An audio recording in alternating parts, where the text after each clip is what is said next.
coach Ram Charan is on his way towards his PCC. They are sometime early next year, they will be starting a program called the Selfless Coach, which will be a mastery webinar for 30 hours. And today we wanted them here to present some backdrop of that particular program as well, and also take us through a transformational journey in terms of coaching. Something that really attracted me to the work that Kelly was doing was with horses. She lives in New Mexico. I'm not quite sure, maybe Albuquerque, somewhere nearby. And Ram Charan introduced me to her. Ram Charan was doing his program with Coacharya. He's highly spiritually oriented. He spent half a year in India, especially at Tiruvannamalai in the Ramanashram. And I got to know, I work with him closely on several programs in terms of directing them towards certain, let's say, pragmatic aspects of spirituality, which may escape my not so pragmatic Eastern mind. And he introduced me to Kelly in terms of the work that she was doing. And I was truly amazed because not that I grew up with animals, but thanks to my wife who did, I was introduced to the pleasure of working with animals, be it cats, be it dogs, be it whatever. And someone working with horses, my only experience with horses was when I was trying to feed a horse a sugar cube and the horse caught me in a vice-like clamp. I nearly broke my wrist. So quite a bit of an effort to take it out. Fortunately, my sister-in-law was, she was the one who was breeding those horses and she knew them and got them to open their mouth and let me out. But the intelligence of these animals is amazing. Very often I think they are far more intelligent, emotionally intelligent human beings, and I think they are. And the kind of work that Kelly is doing by putting people in touch with these animals and get another part of them to emerge, as it were, in true spiritual sense is truly what we need as coaches. And a part of that, I think today would be sort of conveyed to you in a conversation between Ram Charan and Kelly, who share a lot of that spiritual connection between themselves, between us, between the whole ecosystem, as it were. So I would leave it there. And before I just hand it over to them, I request all of you, I see still many of you, the posting is still, unfortunately, is on a default mode. There's nothing that we can do about it. Please shift the chat box in your messaging to all panelists and attendees from all panelists. Because when you post questions, when you say something, others will not be able to see, and it will be impossible for us to keep repeating each time what you're asking to other people. So please, please, please, for a moment, be very mindful, not mindless in this particular case. Watch that dialogue and shift it to all panelists and attendees from where you are. And please also let us know where you are from. That would help people to understand how diverse this particular group is. We have touched about 100. I'm sure we'll be going beyond that in a short while. And at the end of the program, you know how you need to get into the forum. Magda has sent you all the links. You need to go to the forum to, at the end of this program, to be able to claim your CCUs, give your details as they are requested. And some of the videos and podcasts have already been uploaded for last week, for the last couple of weeks. And each week, at the end of the week, we will try and do that. Sometimes it may take a little time. Just be patient with us a little bit. If you're not able to get the videos and the podcast by the time the session is over, we won't be able to do that. So yeah, wish you a fantastic session. And at some point in time, we would be requesting, Ram Charan and Kelly would be requesting some of you to come and join them on the panel to work with them on some of the exercises that they have. Over to you, Kelly, Ram Charan. Okay, thank you, Ram. Thanks for that introduction. It's appreciated. Wow, I'm really excited to see so many people from all over the world. So hello to everyone all over the world.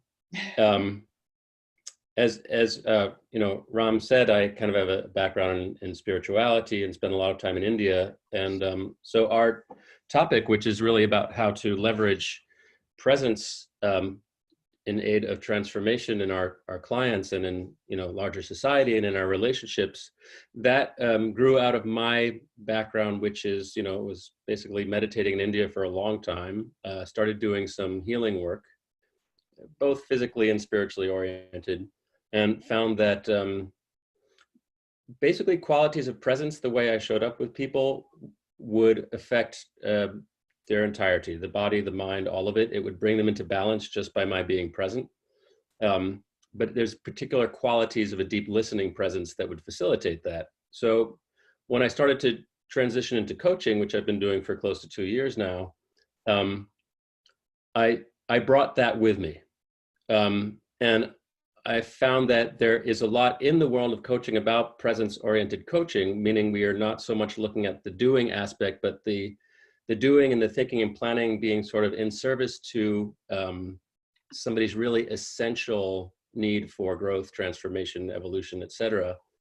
And that when I looked at the ICF, definitions of presence or the qualities of presence, they're talking about qualitative, quantitative measures, all really great stuff. And it seems that there's a much greater depth that we can look into what actually is presence. And when I met Kelly, we were with a spiritual teacher in North India, and he was somebody who embodied presence to a phenomenal degree.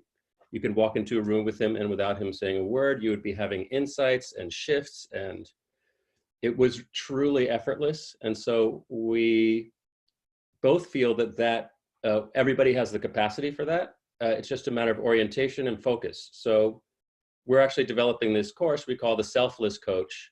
And it's about really knowing presence as your effortless true nature, and that how through holding that state, you have a tremendous impact, in a sense doing nothing almost, but it has a tremendous impact on the people you're working with. And I certainly see it in the way that I show up in coaching. It's not about techniques or even the how, but it's who and what I am bringing to coaching that facilitates the deepest transformation in the clients. So we're going to have a really cool and dip today into the waters that Kelly and I will be taking a deeper look at in our 30-hour course, which starts in late November. So Kelly will tell you a bit about herself and what we're going to do today. Thanks, Ram Charan. Hi, world. Wow, it's just amazing to see that there's so many of us gathered together. And Ram Charan really said everything just the best, and he's so articulate that way. So thank you, Ram Ramanathan and Magda, for having us here.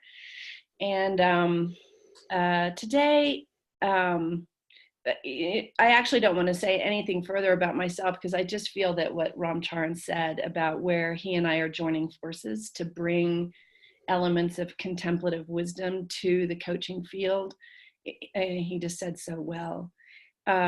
Today we thought we would just have a broad brushstroke view on some of the models that are out there that point to presence, that kind of circle into presence, that can meet people in that mental place and take them to a place of presence.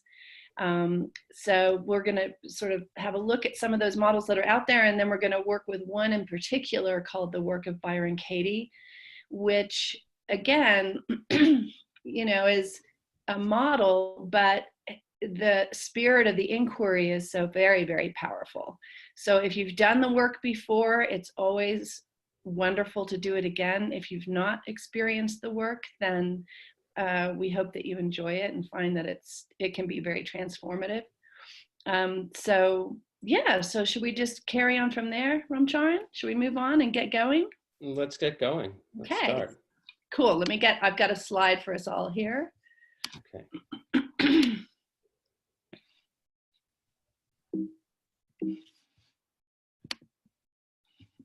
Okay, so let's just, I picked this quote from a recent modern times teacher of self-inquiry in India, Nisargadatta Maharaj. Some of you might be familiar with. He lived in Bombay, was a simple man, sold beedies at a shop, and passed away in the early 80s, but he's got some quite remarkable teachings that he left behind. So let's look at what he said here. A quiet mind is all you need. All else will happen rightly once your mind is quiet. As the sun on rising makes the world active, so does self-awareness affect changes in the mind. In the light of calm and steady self-awareness, inner energies wake up and work miracles without any effort on your part. So we picked this quote because, it feels true. It seems to be our experience, particularly in meditation and contemplative work. It's about coming to that place where something arises from within. We don't even know what it is. It's always emergent. It's always fresh.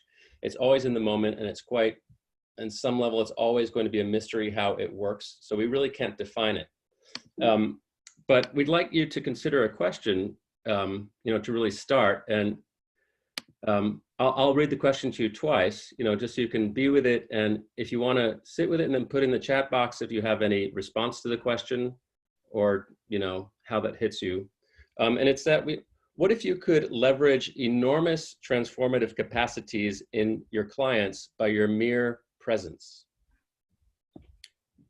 And again, just take that in as kind of a possibility. What if you could leverage enormous transformative capacities in your clients by your mere presence?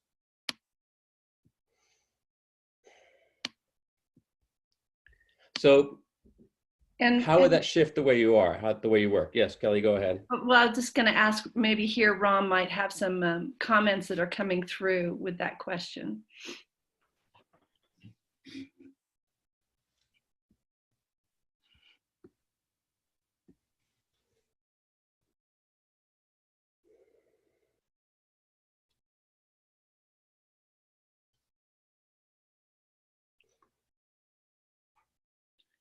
What sort of questions arise for you when you think about that? When you think about that, just your presence, just being there with even no questions, would make a transformative change. Yeah, also check your response to the question. Does something in you doubt that that's possible? Does something in you, what does that evoke as a response?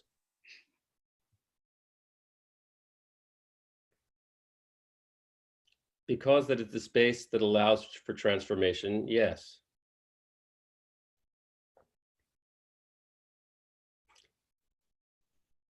It would be unbelievable, but could have amazing, phenomenal impact both on me and the coachee. And here's a nice one. Sounds like the coach needs to be so vibrant that his energy level influences the client. So yes, certainly, and we're going to be doing a lot of work in our course on what does an energy level of one person, how does that influence another person? We've got a whole class on that, on kind of field resonance between people. Presence can be clearly felt even if the person is no longer in physical form. Yeah, so some people here have a connection to that. Pre-sense. Very nice. Coaching via silence is ultimate. It means no boundaries. Okay, yes, thank you, Chetan. Very good. That's something I was going to say myself, that coaching across boundaries, if we look at what is the commonality across any boundary, it's the fact that all things on either side exist. They are present. And it may seem ridiculously fundamental or unimportant, but in fact, it is presence in its most pure sense that unites everything. Okay, good. Let's have time for just a couple more here. There's a lot of good ones. One thing that that Ram said to me on a mentoring call that I will never ever forget, and I will share with all of you.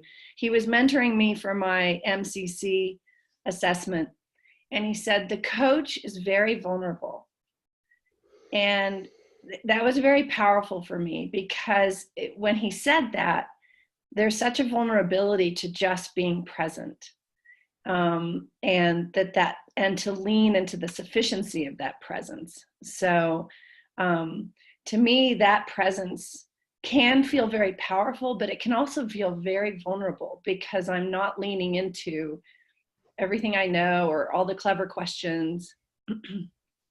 What else do you see there, Ram? Yes. Presence doesn't mean physical silence, Pankaj says.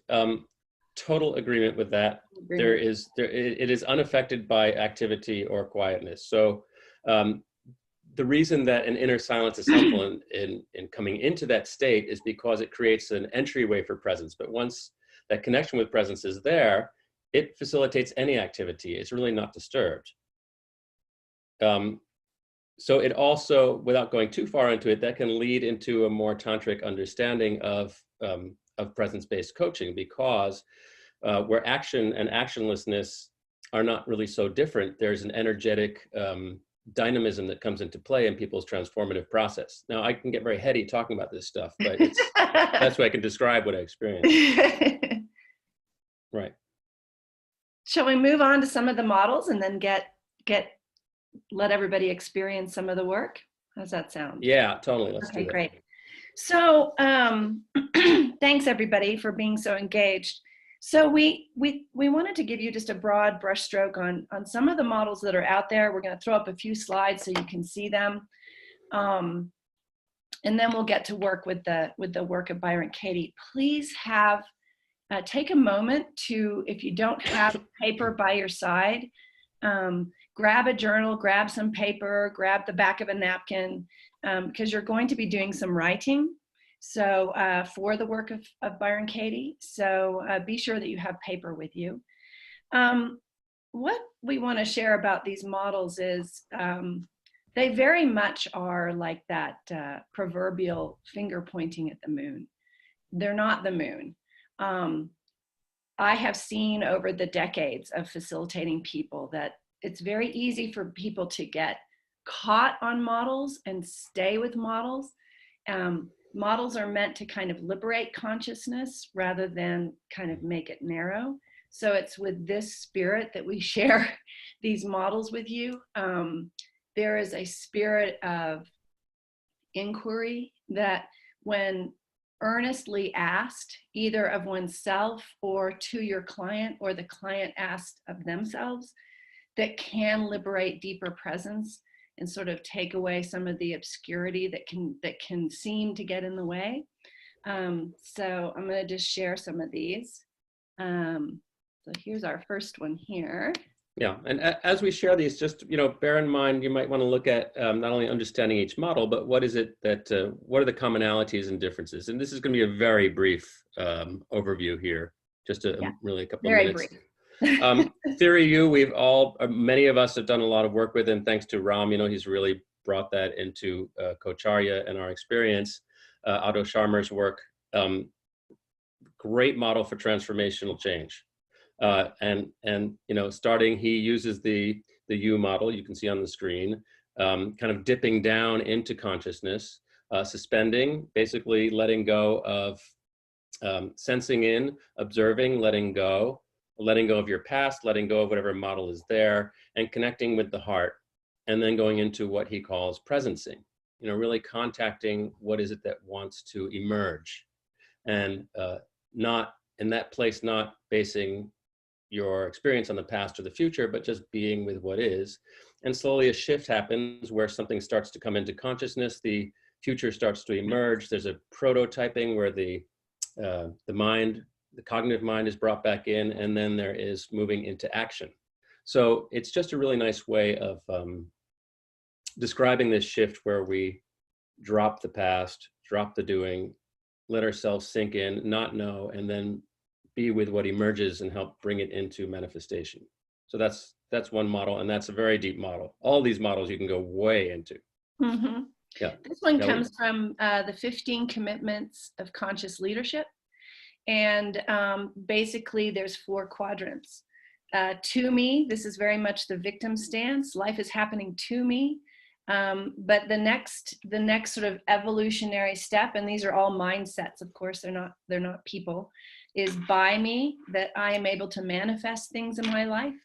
But then there's an even deeper evolutionary step, through me. Life is happening through me. Events happen through me, which is a lot more surrendered. And then there's as me, which is life is me, a sort of oneness state. And so the folks at 15 Commitments use this model for people to track where they are in any given moment. Am I in a to me moment, or a by me moment, a through me moment, or an as me moment? this is very useful. And again, you don't have to stick to the model to make a kind of inquiry as a coach. So yeah, that's another. Shall we move on? Whoops, sorry everybody, you're seeing my screen that you don't need to see.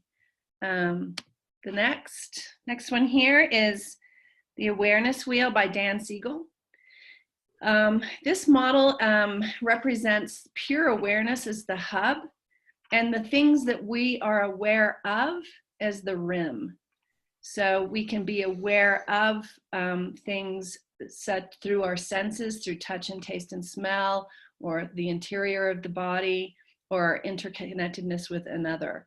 So this is sort of a mind map that maps where an awareness can travel. Yeah, this is taken from Ken Wilber's work, extremely simple graphic of his work. It's a very detailed body of work, spiral dynamics, and he basically is talking about how consciousness moves through different levels, and it sort of goes in a spiral, so that we'll keep experiencing similar things in life, but that according to our state of consciousness, we're approaching our experience from a very different place. So it moves from an instinctive through animistic, dominant, authoritarian, achievist, up to communitarian, and systemic and holistic at the higher end of the spiral. And it's a really helpful way to look at where clients or systems may be, what is their worldview, what is the paradigm they're at, and what does that say about what level of consciousness that they're kind of most oriented to. Similar in some ways to chakra work, obviously. He gives different colors here. He has his own models. It's a really profound model. So please also look more into Ken Wilber's work. Mm-hmm. And yeah, the garden, can I interject here, Ram Charan? That the garden variety version of spiral dynamics, where I found that to be really helpful, is when a client says to me, you know, I thought I dealt with my mother, 20 years ago.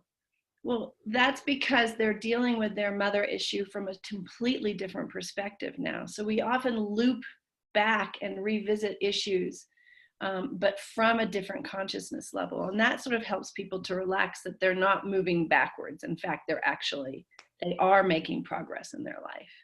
Yes, that those circles are upward. Right. Yeah, and one thing I just want to point out about these models is they're, in a sense, maps of experience and also maps of evolution. So there's a distinction to be made between, the process of consciousness and the evolution that people can make, individuals, organizations, systems can make. And ultimately, though, presence remains untouched. So us holding that space of pure presence as coaches and helping sort of facilitate our clients be in that space in themselves, that is really bringing in what's often called the space of possibility or pure potentiality, so that the consciousness wants to evolve. So these models are both about presence and about the interplay of presence and process. So I'm just curious, Ram Charan, if other people have any other models they want to throw up in the chat that we could just name out loud, that are powerful and useful, that anybody would like to share. Yeah, or anything else that has been, any insights or sharings you'd like to bring in.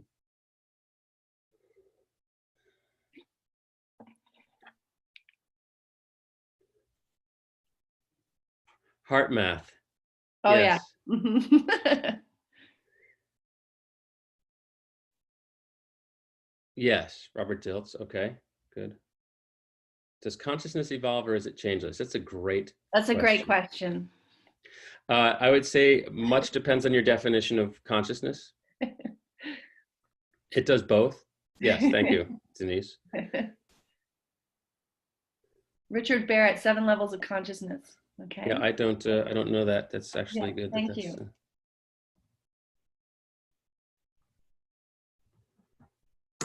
So anyway, there are a lot of models out there. 3 Principles of Sydney Banks, yes, also. Right, great. Terrific. Thank you. I found that the more arrows I have in my quiver, just the more I can kind of navigate other people's language and currencies that they're dealing in. And it just makes for a much more dynamic and juicy conversation. What's the Brahma Kumaris?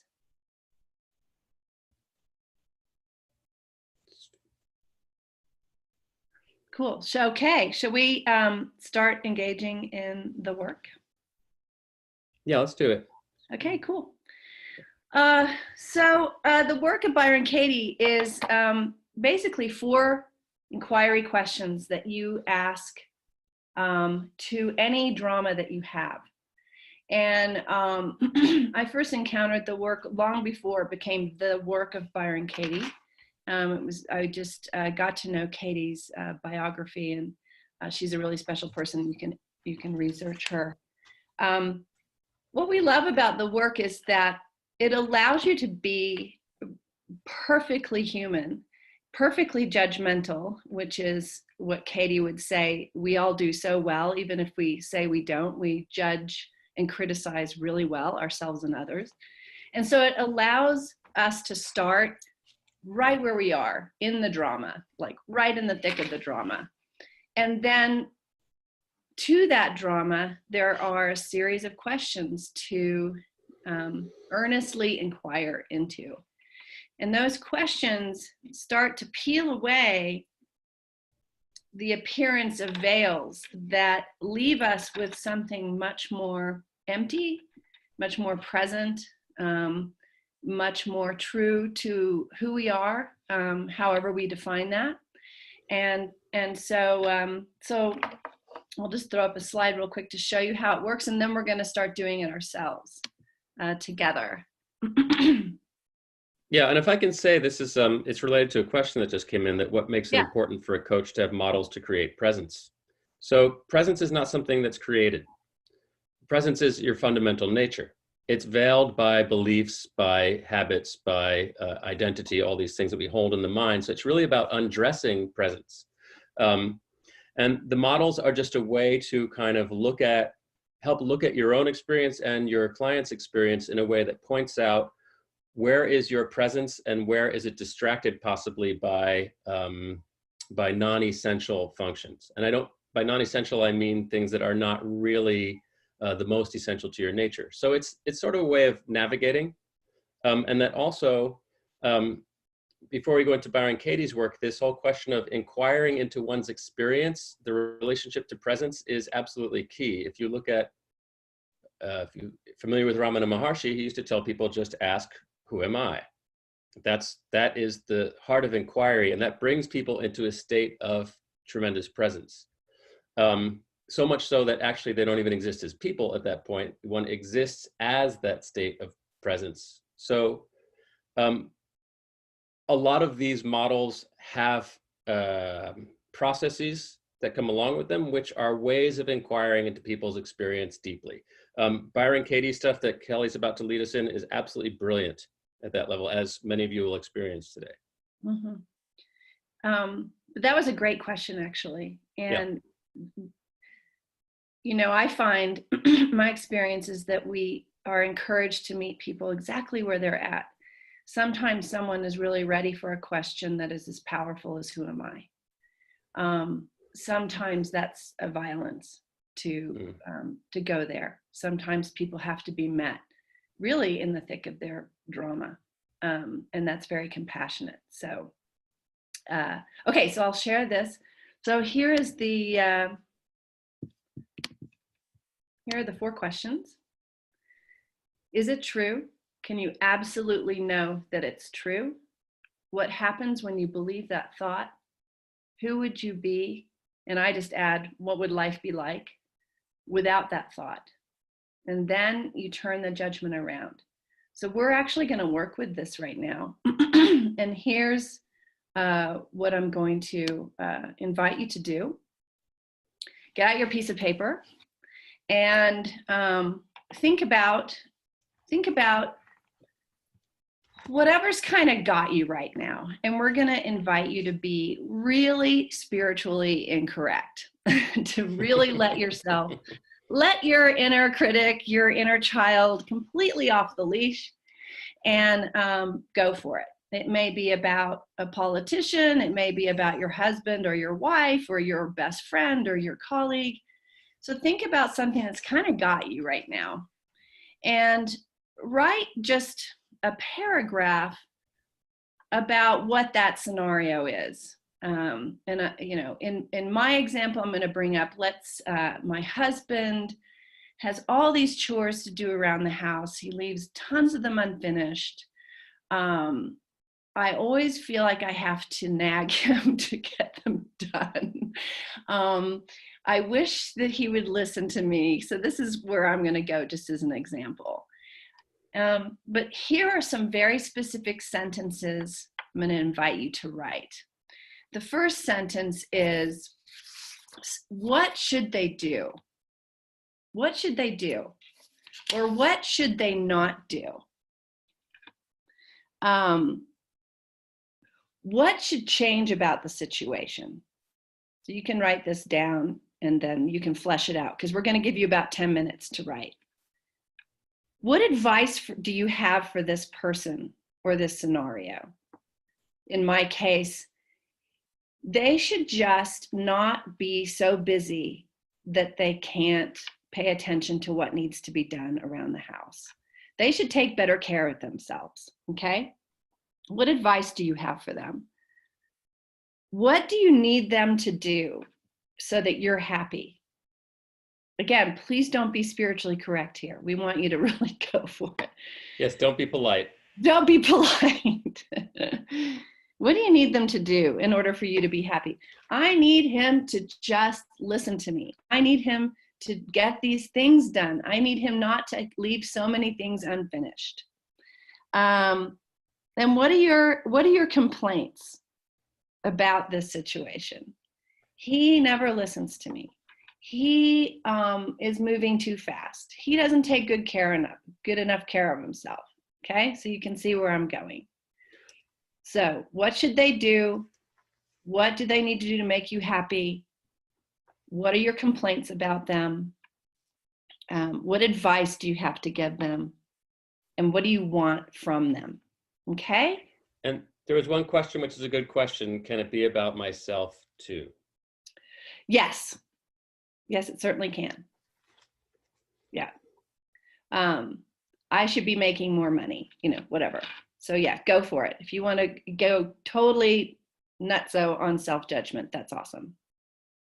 Okay. Are there any other questions? And we're going to give you, let's give them 10 minutes to go for it. Hey, Ram Charan, do you think that's too much time, or what do you reckon? I think, 10 minutes, and just be as petty and judgmental as you can. And really. Okay.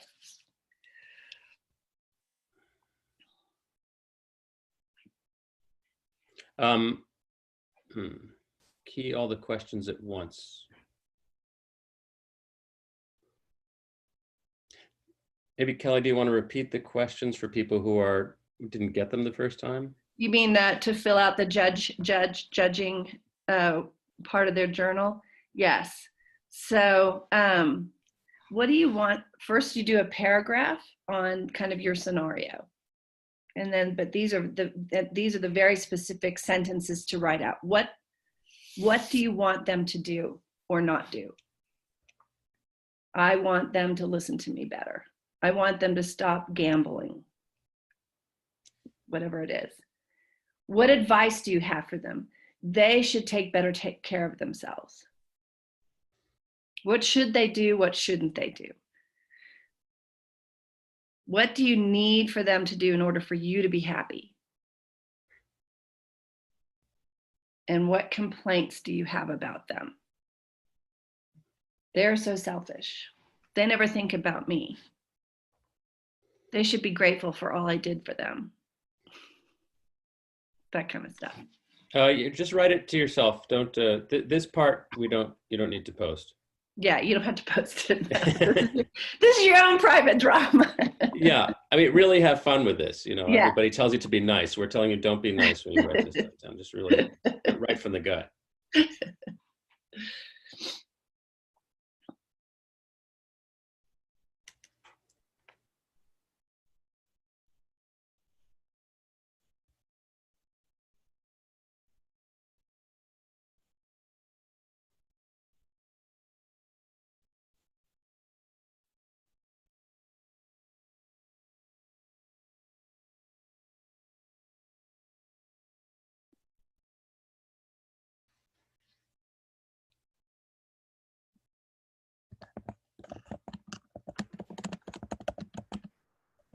Kelly Ram Charan, do you want them to stay silent for 10 minutes, or do you want them to answer these as they go along? Somebody has asked. We're wanting them to journal this, Yeah. you know, this scenario, this drama that they, so to write down, you know, what the scenario is, and then what the person, or what they should do, what they shouldn't do, what they need them to do, that kind of thing. We're just giving them a chance to sort of flesh that out before we apply the inquiry to those things.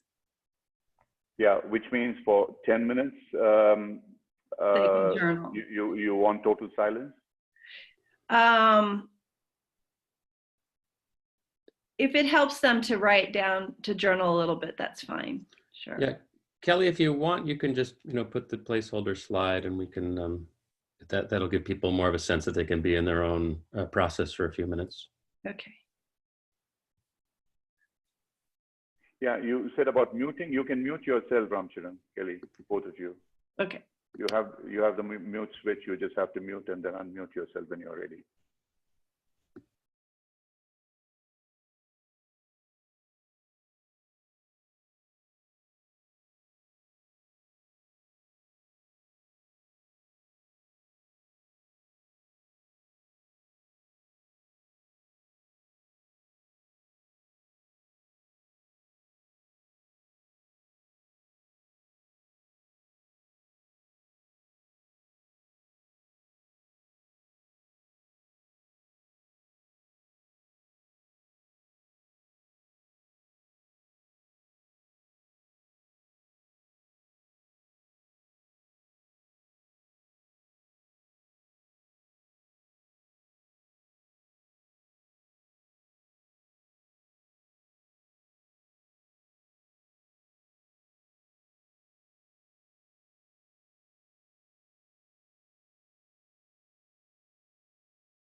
We'll give you 2 more minutes to finish up.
Okay, start to slowly wind it up.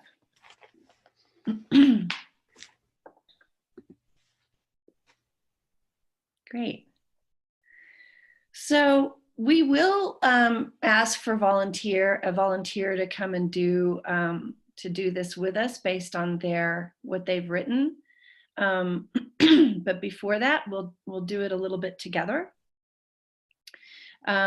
So take one of your sentences that you've written down, possibly the one that feels maybe the most loaded, the most charged, possibly one that says what they should or shouldn't do, or what they need to do, or how they need to be in order to make you happy. Just pick one sentence. And then apply the first question. Is it true? Is it true that they should, in my case, listen better to me? Is it true that they should listen better to me? Can I really know that in the scheme of all the universal laws and energies of everything, can I really know that it's true that he should listen to me?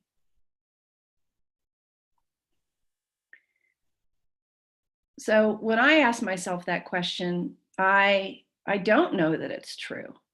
It's what I think, it's what my preference would be, but I don't really know in the vast scheme of things if that's what he should be doing. And really just kind of let that settle for a little bit. What's really true is he's not listening to me, or at least that's how I see it. He's not. That's actually what's happening. And as Katie would say, when we argue with reality, we suffer. So he's not listening. That's what's happening right now. So what happens? How do I react when I believe that my husband, my partner should listen better to me? So ask yourself that third question. What happens? Who are you when you believe that thought? They should listen better, or they should whatever. What happens in your experience? Kelly, do you want to put up the slide of the 4 questions again? Sure. Yeah, great. That really helps guide the inquiry. Yeah, thank you. So is it true? Can you absolutely know that it's true? And what happens when you believe that thought? Well, for me, I start to separate from the person I care about. I get angry, I get resentful. I stop listening to them. That's some of the things. I start to suffer. Anyway, so really flesh it out. What happens when, in your experience, when you believe that thought?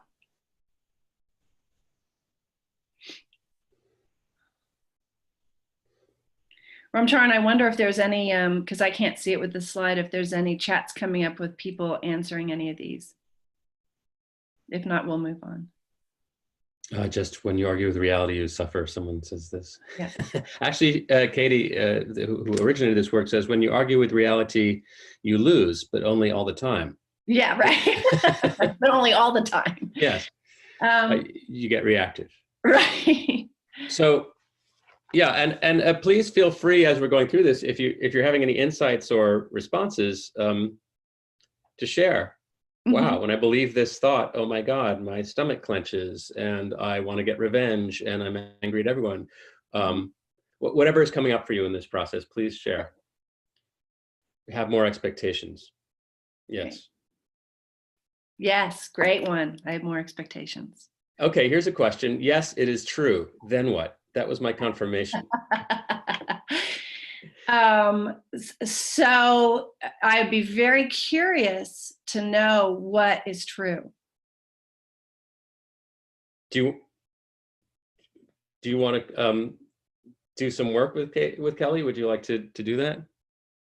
This is from Denise, if that's okay. Well, I'll tell you what, let's pause Denise for 1 second, because I love the ones that are really true. And Denise, if you're okay, we'll keep going through the process. And then if you'd like to get on, we can play with this. Who would you be, or what would life be like without that thought?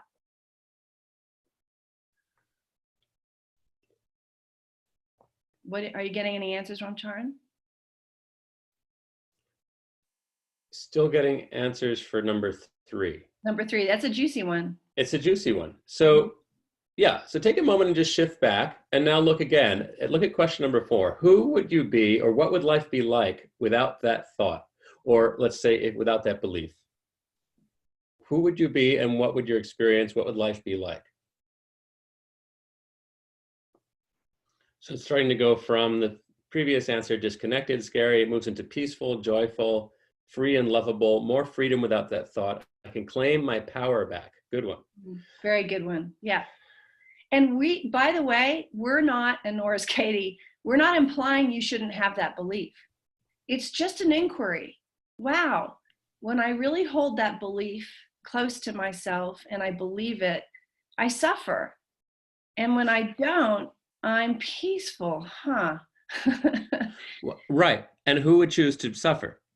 Right. So go ahead. Yeah, I want to say there's an important one here. I really like this from Lorraine. When we do dig down to what is true, we realize that it is our reality as compared to where that person is on their journey.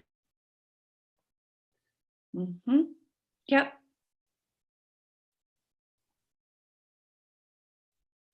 Anything else you want to share, Ram Charan, and then we'll talk about the turnaround. People saying peaceful, sync, flow, freedom, the normal, loving person I already am. Okay, good. I think that's awesome. Feel free to keep sharing.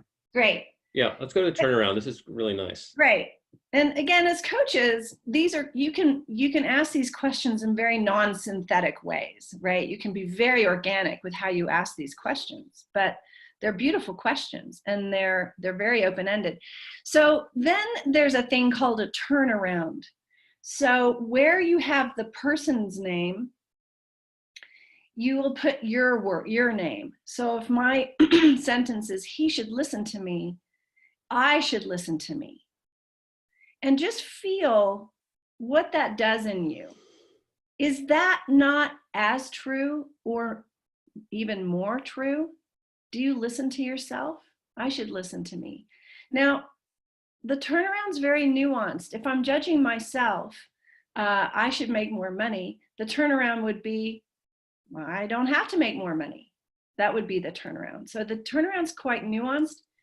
And when you turn it around, it can also be non-linear, meaning I should listen to me. Well, if I listen to me more, I might honor myself more. I might honor my values more. I might not be so critical of others, or I should listen to me, listen to all my judgments and how much suffering it brings me. So turn your sentence around. Some turnarounds are, my partner does listen to me. That's another turnaround. What are some of the ways he does listen to you? And another one possible turnaround for self or other is, let's say, I should be more together. Well, I shouldn't be more together. So there are numerous ways to start to flip these sentences around. Mm-hmm. And we'd be curious, again, keep posting feedback. What sort of insights open up as you do this turnaround? Mm-hmm. Would you say the judgment is my projection? That's a very good question, Shanaz. Would you say the judgment is your projection?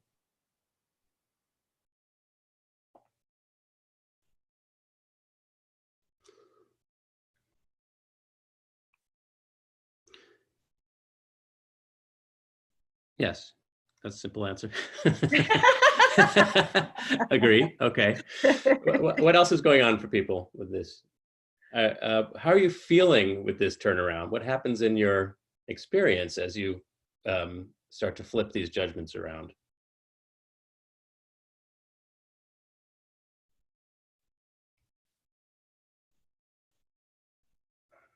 Higher awareness. It can be an aha moment. How can I be responsible to change the situation? Great. Less judgmental, more at peace. Turned around. They offer self-awareness. Easy to expect from others, but difficult by oneself. Well, there's a lot of answers coming in. This is great. Love this degree of participation. More accepting. Open up to possibilities and curious.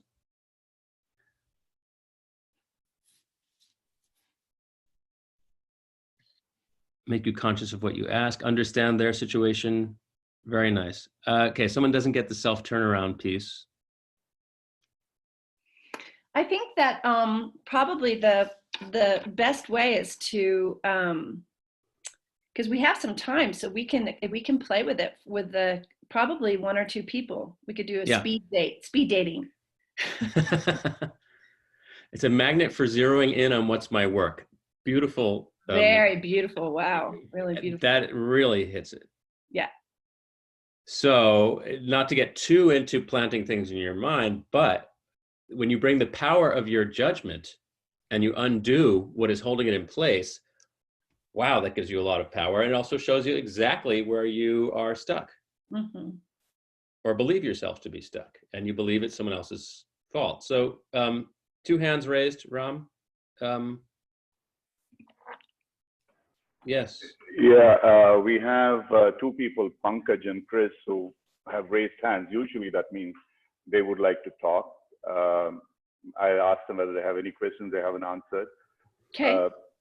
Yeah, it's up or to you. or they'd like to volunteer. Is that what they're doing to do the work with us? Pankaj says it's a mistake. I have no idea, because I did ask whether they have any questions. No, it must be a mistake, Pankaj says. Okay. Denise? I don't know whether Chris. Do we want Denise so, up here? Yeah, Denise, if you want to, then you just ask Magda. She would promote her to the panel. If Come you want on to. up, Denise. Yeah, Magda, could you? No, she said. No, okay. So, Okay. There are two others who have raised their hands. Priya. Chris and Priya. Yeah. Okay. Okay, I respect that, Denise. Priya says yes. Yeah, okay. I think Magda would have to do the needful. That's okay, Denise. That's totally fine. Yeah. Thank you, though. And Denise, we can talk about the true piece too, because it does come up for people, so we can generically address it. Yeah. So. So who's our person? Who's coming up to play with us? Priya, you wanna? There you Hi, go. Priya. Hello, this is Priya from India, Mumbai. Hi. Hello. Hello. All right, so I did put down the description as you suggested, and I did it for myself. I first started doing it for somebody else, and then I said, when you said there was an option for doing it for yourself, I quickly jumped to that because that's what I'd really like to work on. Okay, very good. So tell us your drama with yourself. The drama with myself is that there is qualification, there is experience, there is already some amount of, reasonable amount of work done. And yet I am not able to consolidate and build my business to the point where I'm feeling the sense of confidence and the sense of, I'm doing it all. There seems to be an inertia. There seems to be the sense of, not doing enough to, garner whatever I can garner from the world, and also share with the world, like with abundance, the fact that you're in a coaching space, you want to be able to, reach out to more people, help them lead more high potential lives. And while in doing so, wanting them to lead the high potential lives, I sit and question myself, am I leading my life to high potential? Am I doing enough myself for my career, my own self? That's where I was. That's my situation. Okay. Yeah. And what are your judgments of yourself? What should you or should you not be doing? I shouldn't be bloody procrastinating, and I should get on my ass and get on the road and do business development. Why? Sorry, am I not doing that? I'm sorry for being profane. Yeah. So can we pause with that one? That I should get off my ass and get on with this and get on with the best. Quit procrastinating. Okay, great. So thank you so much. To add here, the procrastination probably stems from fear that there is a sense that it would go to wane. I would not be good enough and I would not make success. And so I sit back, find excuses to not get out. So you're not good enough. Is that true? But don't be glib with this answer, right? I want you to really feel into that question. Is it true you're not good enough? Can you really know without a shadow of a doubt that you're not good enough? No. And when you believe that thought, even subtly, that perhaps you're not good enough, when you entertain that doubt, what happens to you? Well, I, sort of want to get into my shell. I don't want to do nothing. I want to sit home, do lots of other, pretend work of trying to develop proposals, develop ideas. But I'm not going there meeting people, you know. So because you have that sense, because I have that sense of not being good enough, I keep sort of saying, okay, when this happens, then I'll go. When this happens, then I'll go. You know, when this milestone happens, then I will keep picking up. Right. So you can see that, like, by not really addressing that belief, by not really looking it square in the eye and asking, is it really, really true? That it creates a whole kind of universe of events that follow afterwards, where you feel like going in your shell, and then you don't quite do the things you wish you would do, which keeps reinforcing the belief that you're not good enough, because if you were good enough, you would do it, right? Mm-hmm. So what if you just for a moment got really present with the possibility that that belief weren't in your body, mind, heart? What would that be like? Wow, that would be awesome. I mean, if I were to put this thought just outside of me, then the world is my oyster then, you know, so. Right. And so can you see a reason, just one small reason, to drop that belief that you're not good enough? And you don't have to drop it, but can you see a reason to drop it?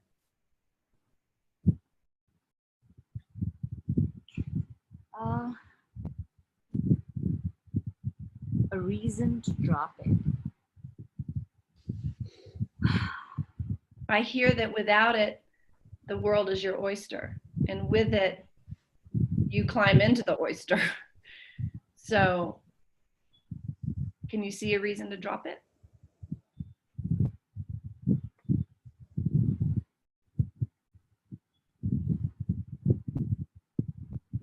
Help me, Katie, a little bit. Say again, Priya, I didn't hear you. Yeah, I'm not able to find the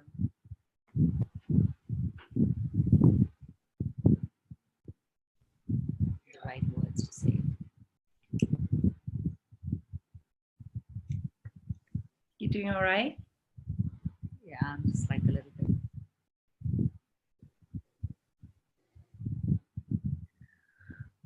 We somewhere a thought comes into our consciousness that says, I'm not good enough.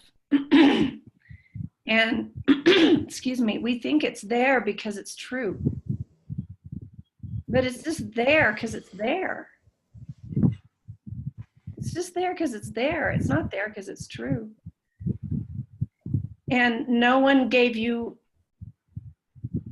the possibility to stop and look it straight in the face and see, is it really true?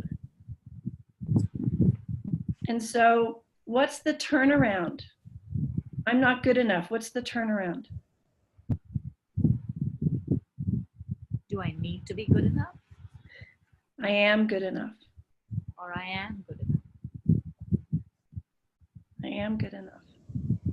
So just feel that. I am good enough. And does it resonate for you at all?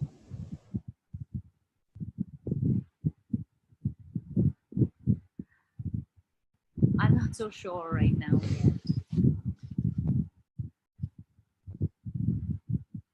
Is it okay if I come in here for a moment? Yeah, go.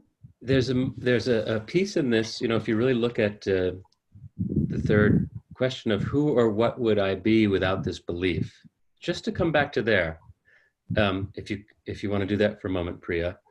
Yeah. When you see that this is just a thought, it's just a belief, an unquestioned belief, and that in questioning it, you have seen that it's not true. Before you go to replace it with another thought to try to counteract it, just be in that place of possibility of, okay, who or what would I be without this thought? And as you said, the world is my oyster. Can you drop into that space again? Of not believing this thought to be true, not holding this thought, not identifying with it? Yeah. Yeah. Beautiful. Yeah, then can you speak from that place? Who or what are you? Yeah, enough. I'm enough. Oh, Yeah. that's so beautiful. Beautiful. Yes. Lovely. And Priya, your your presence when you say that is so moving that I feel emotional. That's Yeah. how powerful that is. And thank you for being so vulnerable on this call. That's really, I really want to honor that. Thank you. Thank you, Priya. Thank you so much. So we're gonna let Priya just have some space. Does anybody else wanna come and play? Perhaps with one that has to do with another person and not themselves. Priya, are you okay to hang in with us? Okay. Thank you so much, Priya. Thanks, Priya. Actually, Ram Charan, why don't you read some of the comments right now first, and then we'll play with another person. A lot of thanks and support going out to Priya. Yeah. Narrative. How does the narrative serve me? Was a good question from Shanaz. That is very much what this is about. That could be part of the inquiry. Mm-hmm. And Denise says narrative helps us to evaluate in a different way by activating our prefrontal cortex. It certainly helps us to evaluate in a different way. It can also often not be true. Mm-hmm. And so would you want Shanaz on the panel, Ram Charan, Kelly? That would be great. I'd like to say something about narrative because that was really rich. Yeah. Okay, let me see if I can do that. Otherwise, Okay. yeah, Magda should be able to do that. Narrative is very powerful. Okay. And narrative Shanaz is on the panel, yeah. Okay, great. Thank you, Ram. Narrative is very powerful. Narrative can, elevate us to other possibilities. For example, I've stopped saying I'm busy. I was so busy. I've stopped saying that word. That was like, that narrative was so awful for me. Now I say I live such a full and interesting life. But I'm always interested to know whenever a narrative starts to limit me, it feels too tight. Ultimately all narratives are too much, right? And you can disappear into the narrativelessness. But yeah, I love that about narratives. Was there anything else? Kelly, yeah, as we go into Shanaz's question on narratives, there's one question there, I think, which would be very meaningful. Yep. Anita has a question: what permission can I give myself when I think this? I mean, whatever that thinking is. Letting go the thought that I'm not good enough, letting go something else.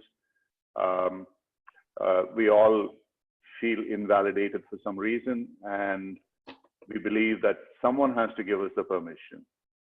So what is this that would allow us to give ourselves the permission to think that we are good, that we don't need anybody's permission? That's beautiful. So I'll answer that a bit, and Ram Charan, I think you'll have a slightly different perspective too. That's a great Yeah, question. I'd actually like to hear the question again. Yeah, say it one more time. It's there on the chat box, Anita Sachdev, I think. What permission can I give myself when I think this? I guess what she means by think this is like the question that you asked Priya, for example. Right. What would make you think that you are good? Or what would make you give up the thought that you are not good, whatever? Okay. So yeah, great question. In my experience, it's sort of like what Ram Charan did with Priya. Understanding how much suffering that thought brings me is very powerful for me. And understanding that it creates suffering, and I don't need to replace that thought with a new thought. I don't need to suddenly believe I'm all powerful. I don't need to believe that. But what I can know is believing that I'm not enough really hurts me. So I can just not believe anything, but I can hang out in that place of, gosh, my experience without that thought is really nice. and really powerful. So I think I'll just be there for a while. You don't have to now suddenly believe you're like amazing. That's way too much to ask. What would you say, Ram Charan? I go back to Vedanta, actually. And again, back to Ramana Maharshi. And where somebody asked him, is sorrow a thought? And he, he's very absolute. He said, all thoughts are sorrowful. So this is the problem with trying to create relentlessly positive thinking, is that it's cyclical. As long as we're jumping for any belief about ourselves, we are in some sense disempowering what we are without a belief. And it seems to me the power of inquiry is to come to a place where you do not need to latch on to a new concept. Because most concepts, or you could say from an absolute perspective, any concept of who or what you are, what any situation is a limitation, is a facsimile, and it's not the reality. The point is to free ourselves, to liberate ourselves, and to spread that liberation to our clients by knowing that space in ourselves. And even to look at, well, what is it that says I now need to formulate a new belief? Is there a fear? I'm not enough without a new positive belief. Right. So the inquiry can keep going on in this. Yeah, that's beautifully said. Shall we play with Shanaz? On. Hi. I'm intrigued by this part of the conversation, and I'm integrating what previous webinars in this past week have taught us, and I'm looking at head, heart, and gut that the other panelists work with. And I'm thinking, if the narrative is loudest in my head, I would want to get curious about, what's the response to that narrative from my heart center, from my gut center, or, visit another place in myself to try and mediate this narrative and get an argument going in there instead of just accepting it as the truth that paralyzes me, or that blocks me, or that, blocks energy from forward motion. Or from just being another way with it. So that I find useful and curious for myself about where's the narrative the loudest. Right. And the other piece that we had recently on polarities, what's the tension between the fear, and you mentioned fear a moment ago, the fear versus the outcome, and you did it so beautifully. Priya did it so wonderfully about the world is my oyster, and looking at the fear that's holding us from that oyster. So it's the fear, and how the fear is strangling us or holding us, or arresting our energy. So yeah, thanks for a wonderful dialogue. Thank you so much. I love that was great. The loudest narrative. I love that. Great. Thank you so much. Yeah, and I appreciate you talking about Alan Seal's work. I think the transformative presence, transformational presence work and getting a dialogue between those three centers. And it is fantastic work. I experienced a bit of it myself, and that can totally be interwoven with other forms of inquiry. I'd say that if you put that together with some of Katie's work, it could be brilliant. Where is that voice? Yeah. I'd also say about the fear question, everything is energy. So fear, I've often heard it said, false evidence appearing real is fear. Fear is more in how we believe ourselves to be in relationship to our experience. That's where fear comes in. And we are believing some form of limitation that gives us a sense that we are in danger, we can come to an end. It triggers our existential need for survival. I'd say as long as there's fear, and thank you for muting. Shanaz, can you mute yourself, please? Yeah, thank you. Yeah, I'd say as long as there's fear, there is something that it can be inquired into more deeply. There's a discovery that can be made. So the energy often shifts from fear to, it expands into excitement, or you can experience it in the body, do this sort of somatic inquiry you're talking about. So really important piece to bring in, because it is the block. Yeah, here's a great question. Love the comment that we need to liberate ourselves from judgment as to who I am. However, isn't it important that we have a sense of self to feel grounded? Yeah. Wow, that's a great question. I love great questions. Well, so I can always return to a sense of self. That's the easy part. Liberating myself from that sense of self, when that sense of self is painful, that's the art form. And there's this beautiful quote from, I think it's Nisargadatta Ram Charan, about, do you remember it, about between these two my life flows, yeah. right? Remember what love, it is? Yeah, love tells me I'm everything, wisdom tells me I'm nothing, and between these two banks the river of my life flows. Yeah. And so it's selflessness, selflessness, Yes. and they are complementary. They're not polarities. Yeah, yum, love that question.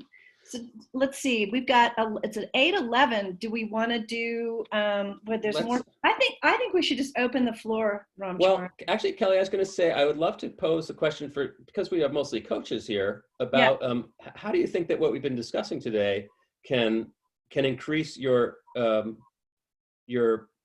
qualities of presence as a coach, and what impact might that have? Just, people are welcome to put up any sharing, any question, but to start to bring it into, how does this impact your, not only your self-understanding, but your functioning as a coach?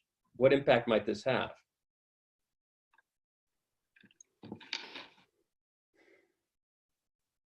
Oh, but aren't these thoughts an opportunity to question why we feel this way, reflect, learn, and grow? 100%. Also a great question. Absolutely. It's everything.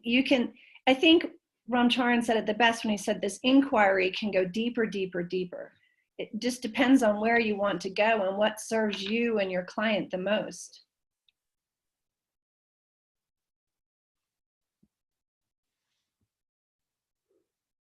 Can get to the real work quickly by using and asking these questions, yes. Mm-hmm.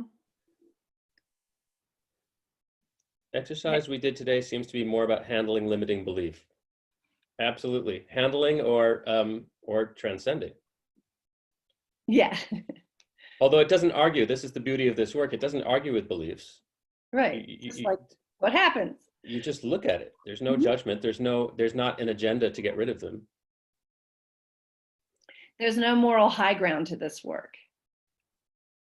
Definitely not. Making me more aware of what presence I'm giving myself, so I can give to my clients more. Yes. Well, that's a beautiful piece of presence-oriented coaching, and about the work that Kelly and I are developing in the course is really about knowing the vastness and so many aspects of one's own presence. Very profound discussion. It will relieve a lot of pressure to perform as a coach. Being present would be enough. Yes, beautiful. The inquiry allows one to peel back the onion and move back from the what is to the possibilities very quickly as it brings down barriers. Cool.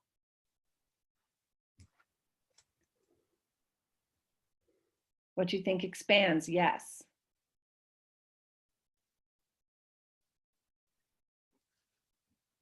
It brings up an amazing amount of self-conscious. I'm consciousness. Yeah, I was just gonna say. Yes, it does. Mm-hmm. And self-awareness.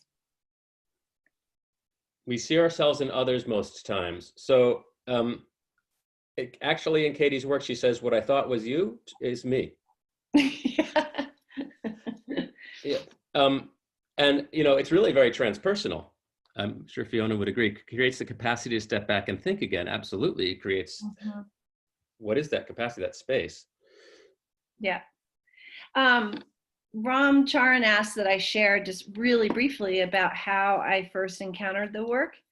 I was on a plane flying to Copenhagen, and I was reading Byron Katie's autobiography. And at that point, the book didn't really have it had the questions, but not in a format. It was just what she had started to inquire for herself to pull herself out of a kind of insanity that was happening for her.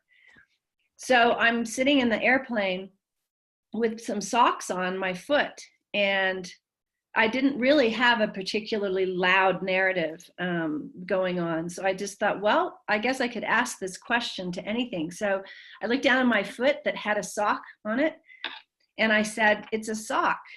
Is it true?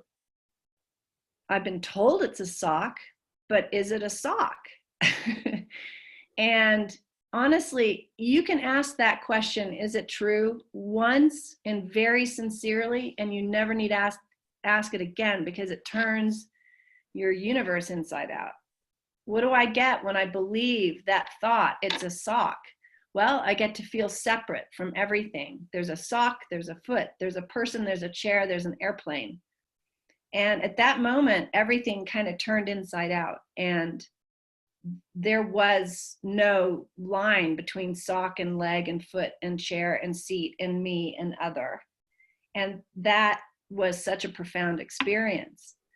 It's a tree. Can I know that that's true? What happens in my experience when I say that's a tree and I believe it? I get to feel separate from the tree. I limit what the tree is or isn't. Can I see a reason to drop that belief? Yes. What happens when I drop that belief? The whole world dissolves into connection. Mm. Very nicely put. What dissolves into connection, and it brings to my mind that as the question's coming up of how we work with clients from this. So it kind of gets to a deeply transpersonal existential level, which, of who is the client? Is there a client? Who am I? Who's the coach? And these are actually the kinds of questions we're going to be looking at in our course a lot. And, it seems it can be a bit cognitive or, unconnected. That's why we love this work, because it brings it down very deeply into your direct experience, that when we don't have these beliefs, even about that I exist separately from my client, and you're just sitting in presence with yourself, the level of resonance, the level of intimacy, the level of connectedness that happens it's like a turbocharger, and it brings tremendous transformative capacity to the situation for our clients. And that, ties back into the question that we kind of posed at the beginning. What if by your mere presence, you could bring tremendous transformative capacity in your clients? So that really ties back into, come back in a circle here. Yeah. And in a very pedestrian level, recently I had a client reach out who was going home for the holidays, who was going to be with the in-laws, and who had a lot of anxiety about being with a very difficult family. And so I invited her to allow herself. She was very afraid of her judgments of the family. She felt that, she's learned not to judge, but that, she was stuffing everything. So I encouraged her to make her journey with her family a kind of exploration of what were the judgments that she had about everything that was going on, and to ask these 4 questions to what was happening. And she came back from that holiday completely transformed. So you can do it on a very practical pedestrian level. Yeah, what else is coming in? Reciprocal transformation. Yes. Yes, totally. Thank you, Fiona. Yes. Yeah, that's great. Going beyond labeling, we free ourselves. Absolutely. Yeah. So when we start to look at, this work is a gateway to a deeper level of self-understanding, which is about, really transcending limitations, and bring that in a very accessible way into our coaching work. This ties back into what got me starting this course with Kelly in the first place, is that there's a tremendous wealth of knowledge out there from spiritual and mystical and all sorts of traditions, as well as some modern scientific, neuroscientific stuff about accessing deep levels of interconnection, and how our experience is a reflection of consciousness, and what basically this is all about. And we can start to use those teachings, reinterpret them for coaching practice, for really depth coaching practice. There is a lot that we can bring in, and we've had some dialogues on interfaith stuff. really whatever you believe, whatever really touches you deeply can be brought into your coaching work in a very profound way. Mm-hmm.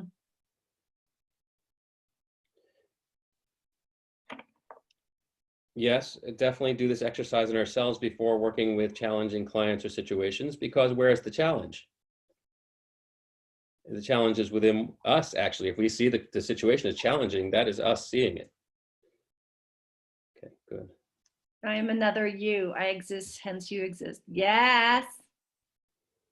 Wow, so awesome. I think that Ram Charan and I really just want to open the doors of possibility, that the coaching field is really one that is a very spiritually deep service, that we can kind of, you know, go across all the boundaries and borders of what we think coaching is meant to be, and expand into, as Ram Charan said, the places that we love, the places that we feel passion, the places we've been inspired, and in our case, you know, so much in the Buddhist and Advaitic traditions, and bring that in, because it creates so much possibility.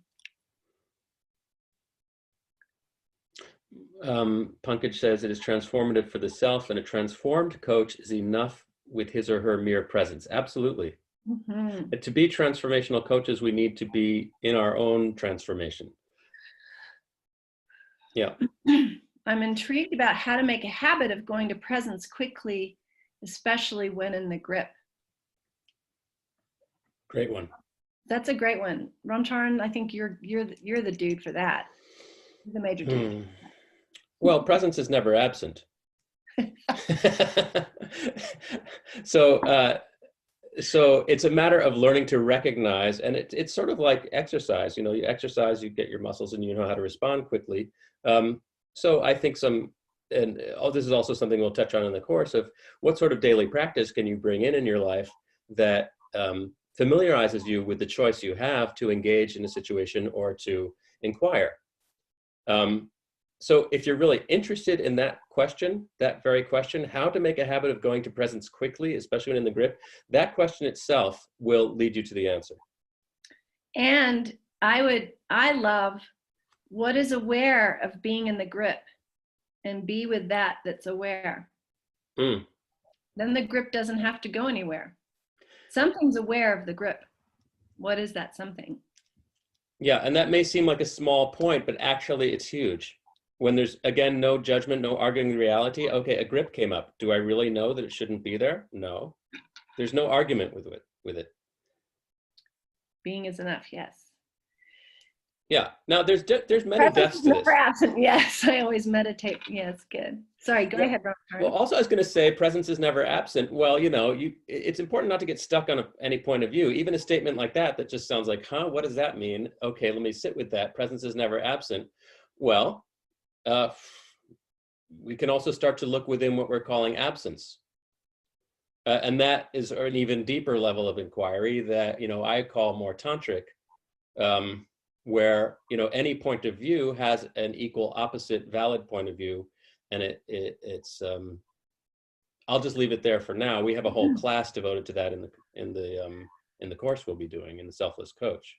Presence isn't a skill. And do you know what, Ram Charan? We have 7 minutes. So what I'm going to suggest is we just engage a little further with dialogue, and then a quick riff on Selfless Coach, and then let everybody go on to their day. Or night. Or night. Yes. Or afternoon. Wherever you are in the world. Yeah, and there was a request earlier to have the original Nisargadatta Maharaja's quote just put on the screen again. I can do that. Put that first one up. We can revisit that. You know, having been through a journey, come back to where we started and see what that feels like now. There we go. Yeah, so let's take a look at this again. A quiet mind is all you need. All else will happen rightly once your mind is quiet. As the sun on rising makes the world active, so does self-awareness affect changes in the mind. In the light of calm and steady self-awareness, inner energies wake up and work miracles without any effort on your part. Now, I don't know about you, but as I read this now from the place that we've kind of shifted into through this work today, there's something inside that loves this statement. There's an ease, there's an effortlessness, and a sense that I don't have to do self-awareness. It's all we need to do is inquire a bit into our experience and into who and what we are and what is real, and self-awareness wakes up. Is there any other responses to that? Please put in the chat. Silence, even better. Okay. So Kelly, why don't we move a little bit into talking about our course we're developing? Okay. Thank you, everybody, so much for such vulnerable and generous sharing and participating. Yes, really. Yeah. So just a quickie about the Selfless Coach. Ram Charan, why don't you do it? Well, it's going to be really interesting, I think. You know, the sort of exploration we did today, where we bring in some theoretical and then go into some really experiential work. We're going to be working with a smaller group, so it'll be much more in-depth. There'll be a lot of opportunity for people to have a lot of direct work. And then to really, we're going to look through all sorts of lenses. We're looking at more somatic coaching. We're looking at the neuroscience. We're looking at, you know, how energy fields interact, what science can say about that. And then we go into something like we did today, and then go even deeper into, you know, really what is our core reality. And we start to move through different models like different types of tantras, what they can teach us about interchanges of energy, how to awaken energy in our clients through our coaching work.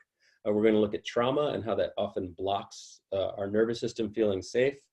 And we're going to look at coaching as healing, which I'm very excited about that, and also about what different mystical and sacred traditions from East and West and indigenous peoples can teach us, you know, about ourselves and about interactions, and how that can influence our coaching. And we really want to support people in making their own discoveries, journeys of discovery about themselves, journeys to help them develop kind of more mastery level of presence. And, you know, even other than learning about these models and tools, let's see what kind of tools people can develop for themselves. So it's going to be a really great exploration. Plus, Ram Charan and I are tons of fun to be with. Yeah. So Magda's put up the link in the chat room, and we hope to see some of you with us. It will be very intimate. It will be, we promise, very transformative for you personally and professionally. And thank you so, so much for your time. Thank you, Ram, for letting us be here today with your amazing community. Yes, thanks, Ram. Thanks a lot to you, Kelly and Ram Charan, for being here. And from whatever was happening, there was such a tremendous amount of exchange, interchange, communication between the audience and yourself. And in fact, somebody transcribing asked a question, would you answer all the questions? And actually you did many of the questions, because I had put on there that in the webinar format, it may not be possible for answering all the questions. So please do ask these questions in the forum and continue this conversation. It doesn't have to end there. And that would also, for those of the audience who wish to come to your course, be able to, for you to give more information. So Magda would send you the link to the Coacharya forum, where we open up the subject for further discussions and people can ask questions. You can post what is it that you want to convey more. I think it's an extraordinarily good session. Byron Katie has been one of my great favorites. The work, something I cherish. Multiple ways of looking at it. People talked about different models, from Robert Dills to Barrett's to just based on Graves and Maslow's and spiral dynamics that you talked about, and so on. I just would like to leave this piece about what Buddha said about the truth, apart from the Four Noble Truths. The only question he said is, when you talk about the truth, when you think about the truth, just also question yourself, who does it benefit? And only then it's a truth. It may be a truth in our opinion, but if that truth is not going to benefit the other person or ourselves or the system, then that truth has no validity. So that's another way of looking at what truth is. The Rotary Club has a 4-way test. People may laugh at it, but it's actually based on the Buddhist principle. It talks about, is that truth that we talk about as truth, is it fair to everybody? Is it beneficial to everybody? And in a way, the Byron Katie's work comes back to that in a very personal sense. Like the question that Priya was trying to grapple with. When I think that I'm not good enough, not only is it not, how is it benefiting me, but perhaps it's also not benefiting a lot of other people. When we lose that faith in ourselves, we lose that love in ourselves, we are unable to give love to other people. And again, I go back to Buddha. When he departed, the only thing that he said was that what I am giving to you, my disciples, is the lamp that I have in my heart. And I would like you to light the lamp in your heart, and in turn, allow that lamp to light other people's hearts.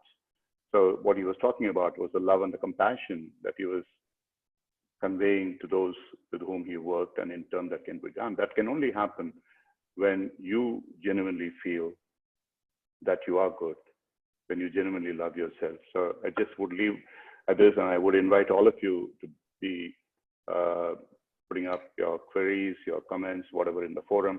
And we do really look forward to the session that you both are going to conduct. It will be fantastic. Thank you very, very much indeed. Thank you, Magda. Thank you, Kelly. Thank you, Ram Charan. Thank you. Yeah. Thanks, everybody. And also, please, people listening in, as far as I'm concerned, feel free to contact me through Coacharya and reach out. And glad to continue, answer any questions or anything. So please. Yeah, me too. Great. Thanks, Ram Charan. Thank you, everybody. Brilliant. Thank you. Thank you. Good day, good night, good evening. Good night, good evening.